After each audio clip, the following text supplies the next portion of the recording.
Nacho Figueras' recent interview about the upcoming Netflix documentary on Polo has taken a surprising and potentially damaging turn. Figueras, a renowned polo player and friend of Prince Harry, was expected to promote the series with enthusiasm, especially since Prince Harry's involvement was anticipated to be the main attraction. Instead, the interview spiraled into controversy as Nacho veered off script, delivering vague and unexpected criticisms, even going so far as to call the show BS.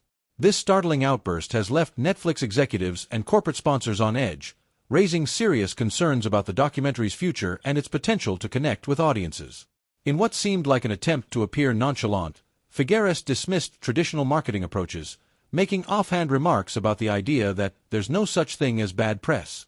While this might have been an effort to downplay the gravity of his comments, it is clear that his cavalier attitude did little to reassure stakeholders. Netflix, already reportedly dissatisfied with the direction of the project, is now likely questioning Figueras' commitment to the documentary's success. Instead of generating excitement, Figueras' off-script remarks have left many questioning his understanding of the importance of maintaining a coherent promotional strategy, especially when such significant figures like Prince Harry are involved. The most striking aspect of Figueras' interview was his downplaying of Prince Harry's role in the documentary. Given that much of the public's interest in the series stems from Harry's star power, this minimization seemed both ill-timed and damaging. Viewers tuning in for a glimpse of the Duke of Sussex's polo adventures might now question how central Harry's involvement really is. For a documentary that was intended to highlight Harry's continued foray into new ventures, Figueras' comments could leave a sour taste, diminishing the draw that Harry's name brings. Beyond these promotional missteps, Figueras' tone in the interview suggested a broader issue of being out of touch with the current global climate.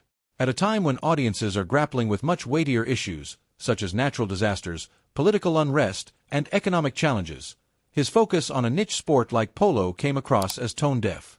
While polo is undoubtedly a prestigious sport, Figueras' inability to connect it to a wider, more relatable context has likely alienated potential viewers who might have otherwise been intrigued by the documentary.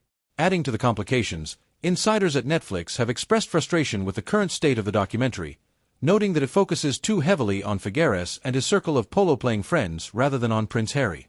With the public's attention already divided, Figueras' self-centered approach seems misaligned with Netflix's strategy to capitalize on Harry's global appeal.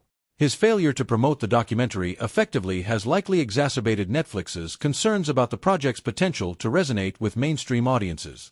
For corporate sponsors and Netflix alike, Figueras' off-script comments have potentially created a public relations nightmare. Brands and businesses linked to the documentary expected a polished promotion that would drive viewer engagement.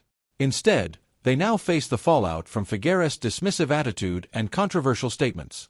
Whether or not Figueras believes that there's no bad press, Netflix and its sponsors might see things differently.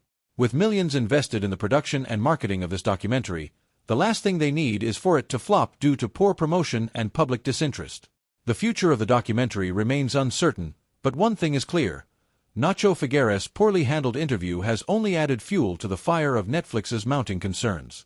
If the series fails to live up to expectations, much of the blame may fall on Figueras' inability to stay on message and harness the star power of Prince Harry. For now, both Netflix and its viewers are left wondering whether this documentary will be able to recover from the damage inflicted by its own lead figure.